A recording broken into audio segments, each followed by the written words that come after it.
अस्सलाम वालेकुम व्यूअर्स, मैं हूं समीना पाशा। उम्मीद है आप लोग खैरियत से होंगे। व्यूअर्स, कुछ अहम खबरें और अपडेट्स लेकर इस व्लॉग में आपके सामने हाजिर है जनाब। खबरें बड़ी इंपॉर्टेंट हैं और धमाका खेज भी, क्योंकि आज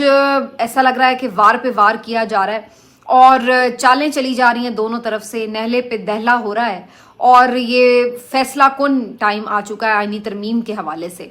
वैसे तो एक अजीब हिजान है मुल्क में पिछले कई अरसे से और हर वक्त हम ये कह रहे होते हैं कि फैसला कुन वक्त है, लेकिन एक फैसले के बाद कोई दूसरा फैसला लेने का वक्त आ जाता है, ऐसी सूरत हाल है। तो आईनी तरमीम, जिससे सिर्फ ये नहीं है मकसूद के काजी फाइज ईसा को बिठा के रखना है यहाँ पर, बल्कि और बहुत सारी चीज़ें भी मकसूद हैं,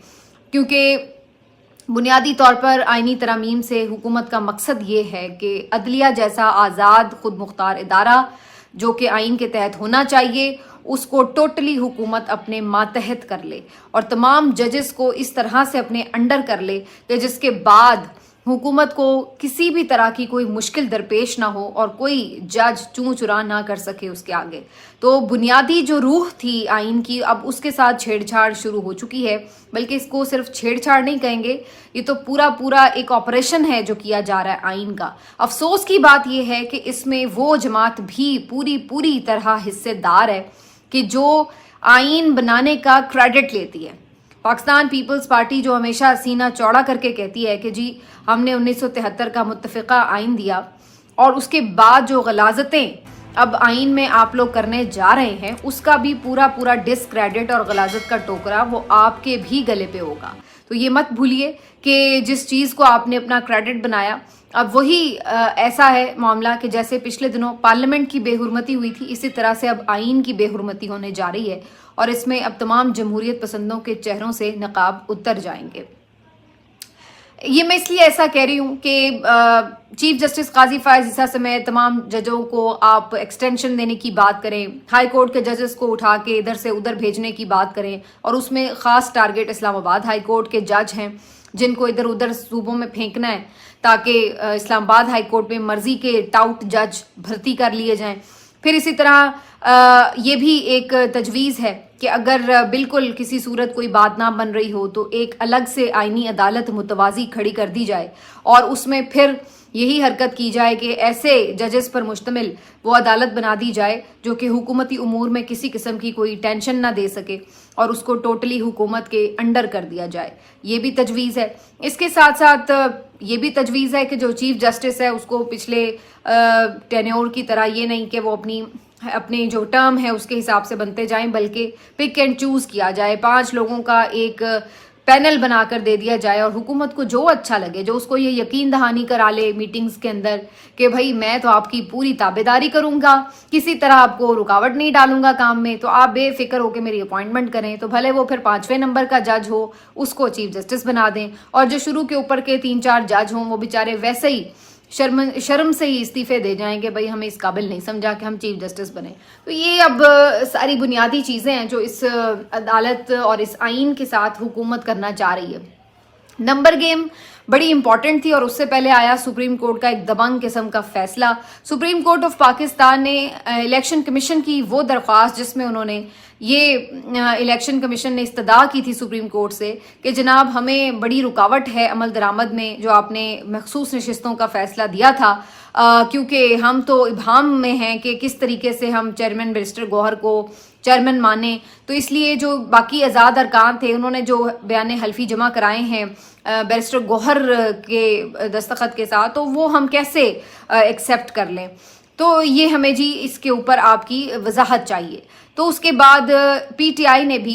ये किया कि जितनी ख़तो किताबत हो रही थी इलेक्शन कमीशन के साथ, वो तमाम ख़तो किताबत तहरीरी सबूत के साथ सुप्रीम कोर्ट में जमा करा दी। छुट्टियां ख़त्म हुई, जजेस वापस आए और उन्होंने इस मामले को टेकअप किया और आज के इंतहाई अहम दिन पर उन्होंने ये बम फोड़ा हुकूमत के सर पर और ये वजाहत जारी कर दी, जिसके मुताबिक उन्होंने बड़ा कैटेगोरिकली 3-4 बातें की हैं। पहली जो बात है इस फैसले की बड़ी इंपॉर्टेंट, वो ये है कि उन्होंने कहा है कि हमारे फैसले में कोई अबहाम नहीं था। बड़ा वाजे हमने फैसला दिया था कि जो 41 लोग हैं उनको वक्त दिया जाएगा और वो अपने बयान हल्फी जमा करा लेंगे, पीटीआई में जाना चाहेंगे उसके बयान हल्फी जमा करा लेंगे। दूसरा, उन्होंने वाज़ेह तौर पर कहा कि बज़ाहिर ये नजर आ रहा है कि जानबूझकर सिर्फ मामले को लटकाने के लिए इलेक्शन कमीशन ऑफ पाकिस्तान ने ये रुजू किया है, वरना ऐसी कोई सिचुएशन नजर नहीं आती और अभी तक भी इस फैसले पर अमल दरामद नहीं हुआ। जो तीसरी बात सुप्रीम कोर्ट ऑफ पाकिस्तान में इसमें लिखी है, उन्होंने फिर वही बात दोहराई है कि पीटीआई पार्टी थी, रजिस्टर्ड पार्टी है और उसके अब लोग भी मौजूद हैं, तो फिर भी क्यों इस बारे में कंफ्यूज है इलेक्शन कमीशन के इसका चेयरमैन कौन है और जनरल सेक्रेटरी कौन है। और फिर उसके बाद अब तो सारी खतो किताबत मंजर आम पर भी आ चुकी है, जिसमें इलेक्शन कमीशन खुद बैरिस्टर गौहर को मुखातिब कर रहा है एज चेयरमैन पीटीआई उस खतो किताबत में। तो जब आप मान रहे हैं तो फिर आप सुप्रीम कोर्ट क्या लेने गए, क्यों पूछने गए कि जी हमें तो इनका चूंकि चेयरमैन का ही नहीं पता तो हम कैसे इनके बयान हल्फी एक्सेप्ट कर लें। और फिर आखिर में सुप्रीम कोर्ट ऑफ पाकिस्तान ने यह भी कह दिया है कि अब तमाम वजाहत हो चुकी हो अगर, तो ज़रा बराए मेहरबानी जल्दी इस फैसले पर अमल भी कर दें, क्योंकि अगर सुप्रीम कोर्ट के फैसलों पर अमल ना हुआ तो फिर इसके कॉन्सिक्वेंसेस होंगे, यानी इसके नताइज भी आपको भुगतना पड़ सकते हैं। तो ये एक अहम वजाहत थी जो आज 8 के 8 जजेस ने जारी की है। इसका मतलब है जजेस वहीं खड़े हैं जहां ये जुलाई के फैसले में खड़े हुए थे। तो बहरहाल इस फैसले के बाद इलेक्शन कमीशन भी बड़ा गुस्से में आया और ज़राए के तवस्सुत से उन्होंने भी अब ज़राए के तवस्सुत से रिएक्शन देना शुरू कर दिया है कि जनाब हमें इस तरह से धमकाया नहीं जा सकता, हम भी आईनी इदारा हैं, हमारी कोई बदनीयती नहीं है और हमने कोई ताख़ीर नहीं की है और ये है वो है और वगैरह वगैरह। लेकिन वो खाली खुली उनका रद्द-ए-अमल था, उसके ऊपर वो कुछ कर नहीं सकते, क्योंकि इस बारे में बड़ी क्लैरिटी है कि आपको कोई ऑप्शन नहीं दिया गया कि जी फैसले का अगर दिल चाहे तो आप अमल कर लें, बल्कि वो आपको करना ही है। और ये मंसूर अली शाह साहब ने पिछले दिनों एक तकरीब में भी बड़े वाज़ेह तौर पर कह दिया था। बहरहाल हुकूमत की बदनीयती की कोई लिमिट नहीं है, इनकी बेशर्मी की भी कोई लिमिट नहीं है और ये अभी भी बाज नहीं आ रहे। इन्होंने अब क्या किया है कि जी आईनी तरमीम में जो इनको प्रॉब्लम हैं अभी कुछ नंबर्स गेम की, उसमें कुछ नई चीज़ें भी अब सामने ले आए हैं और अब कहा जा रहा है कि जी पीटीआई के कुछ एमएनएस के जो दस्तखत हैं वो जाली नहीं है, तो उनको लिहाजा तस्लीम नहीं किया जाएगा। अरे भाई, अगर दस्तखत जाली नहीं थे और जाली थे और वो अपनी मर्जी से शामिल नहीं हो रहे थे तो इतने दिनों से वो चुप क्यों बैठे थे? तो फजूल के तरीक़ों से अब इनकी कोशिश है कि कुछ लोगों को आज़ाद रखा जाए। अलबत्ता कुछ ये कहानी ज़रूर सामने आई है कि चंद लोग ऐसे हैं, 4-5 लोग ऐसे हैं पीटीआई के जिनके बयान हल्फी जमा नहीं हो सके थे और उस वजह से वो अभी तक आज़ाद हैं और उन लोगों के ऊपर बड़ी नज़र है हुकूमत की कि उन्हें शामिल रखा जाए अपने साथ। अब इनमें से जो मुबारक ज़ेब साहब हैं जी, रेहान ज़ेब के जो भाई थे, इलेक्शन जीते थे बाजौड़ से,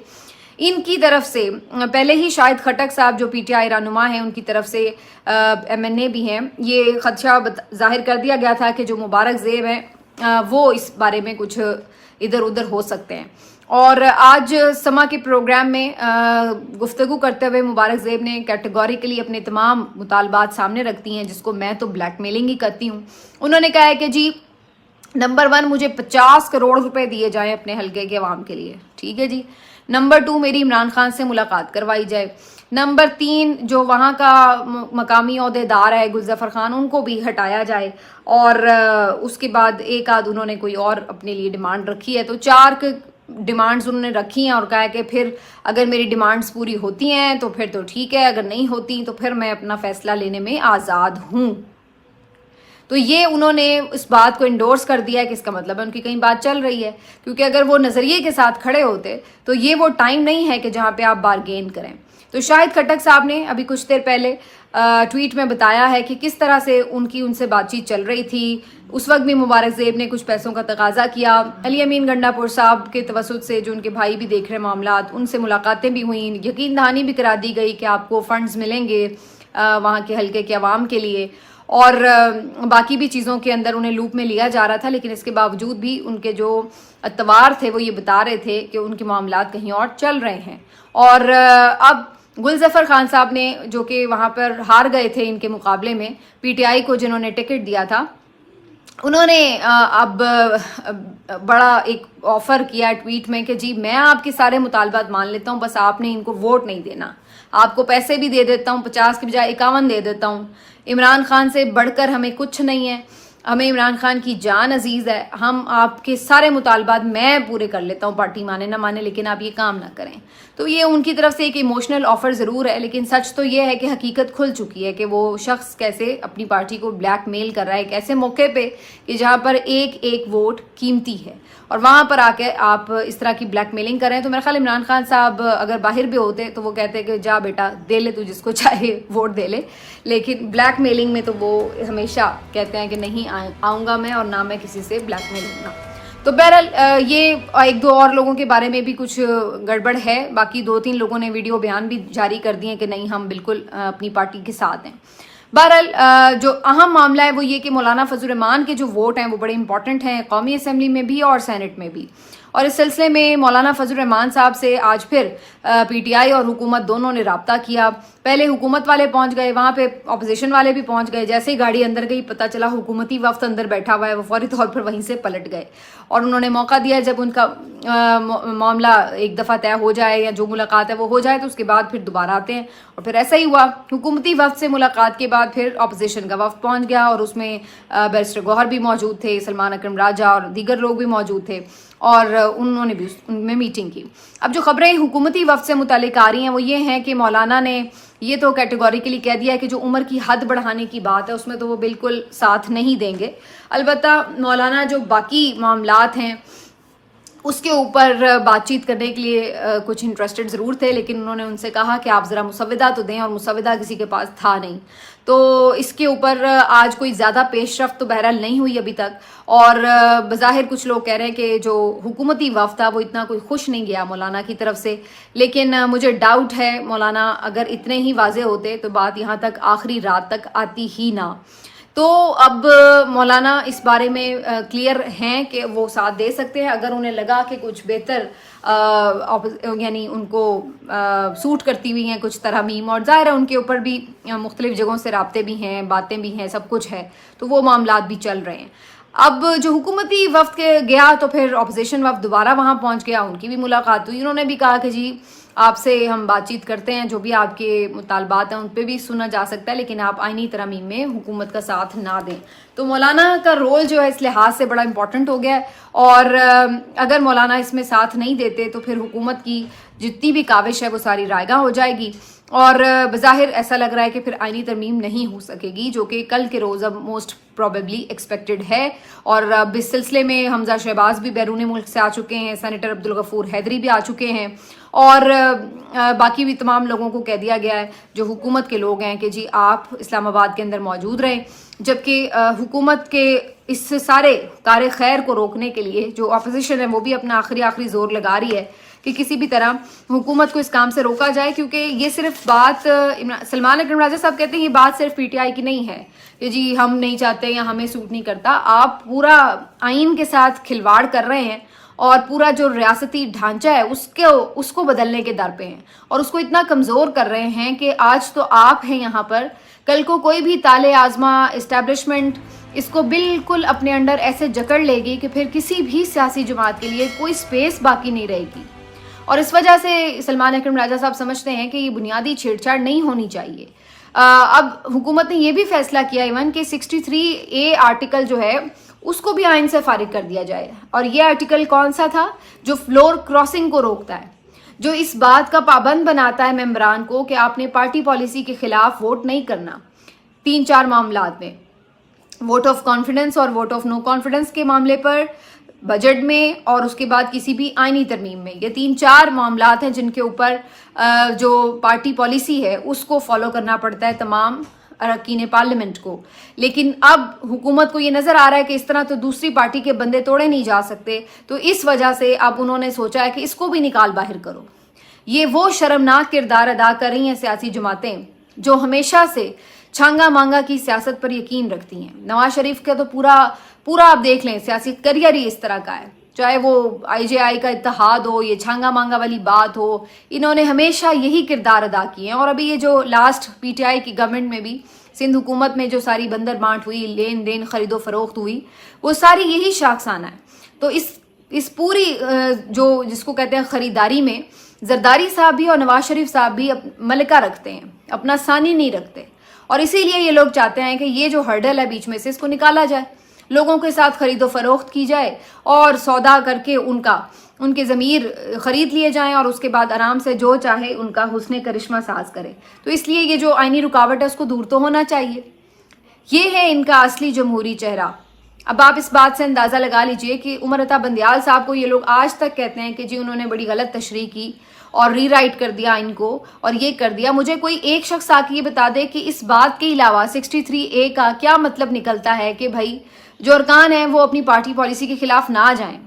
इस बात का और क्या मकसद है? और जब इसका मकसद ही फ्लोर क्रॉसिंग को रोकना था तो उन्होंने जो तशरीह की उसमें उन्होंने यही बंद बांधा कि फ्लोर क्रॉसिंग ना हो सके। अरकान को पता हो कि हमारा वोट काउंट ही नहीं होना और हमने सीट से भी जाना है, तो इससे बेहतर है हम फ्लोर क्रॉस ना करें। तो इस तशरीह में क्या प्रॉब्लम है? क्या ये लोग ये चाहते थे कि तशरीह ये हो कि जी आपका वोट तो काउंट हो जाए, फिर भले आप डिसमिस हो जाएं अपनी सीट से? तो इसका मतलब है काम तो फिर हो गया, जो आपने वोट उनका खरीदना हो वो तो हो गया, फिर तो यही होगा डिस्क्वालीफाई होंगे, कोई बात नहीं, दोबारा ज़िमनी इलेक्शन में जीत जाएंगे।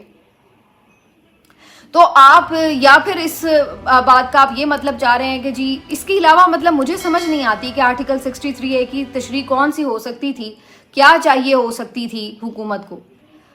और इस वजह से अब ये खटक रही है कि जी आईनी तरमीम में रुकावटें बन रही हैं, लिहाजा इसको ही उठा फेंको। ये मैं आपको सिर्फ ये बता रही हूँ, होता है नहीं होता, हो भी जाएगा तो क्या है।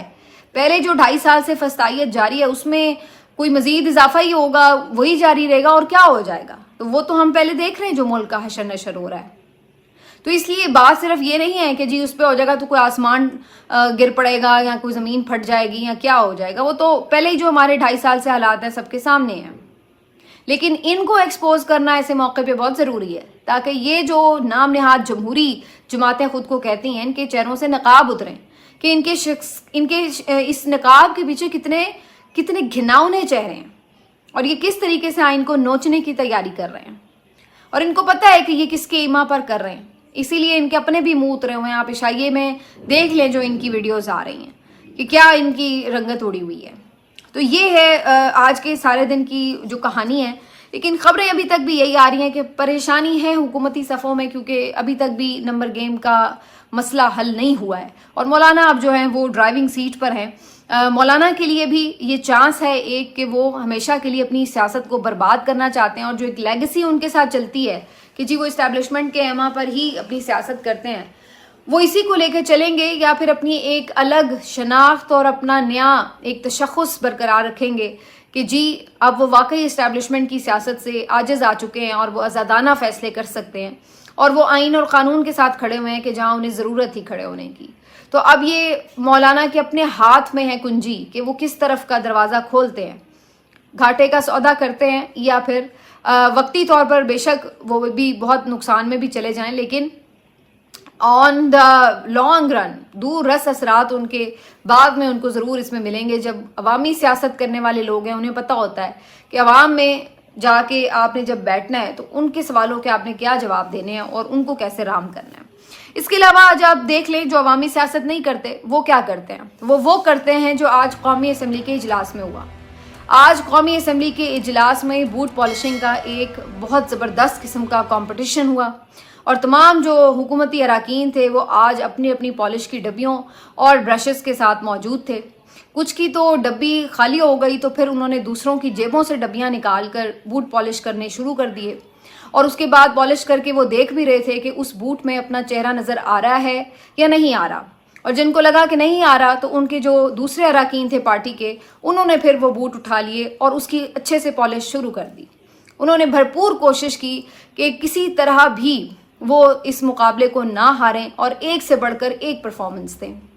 और आज हम सब ये देख रहे थे कि वो तमाम लोग जो कि खुद माजी में क्या क्या कुछ नहीं कहते रहे फौज को, जिनके सामने फौज के बारे में क्या क्या नारे नहीं लगते रहे और मियाँ साहब की क्या क्या ज़बान नहीं रही, और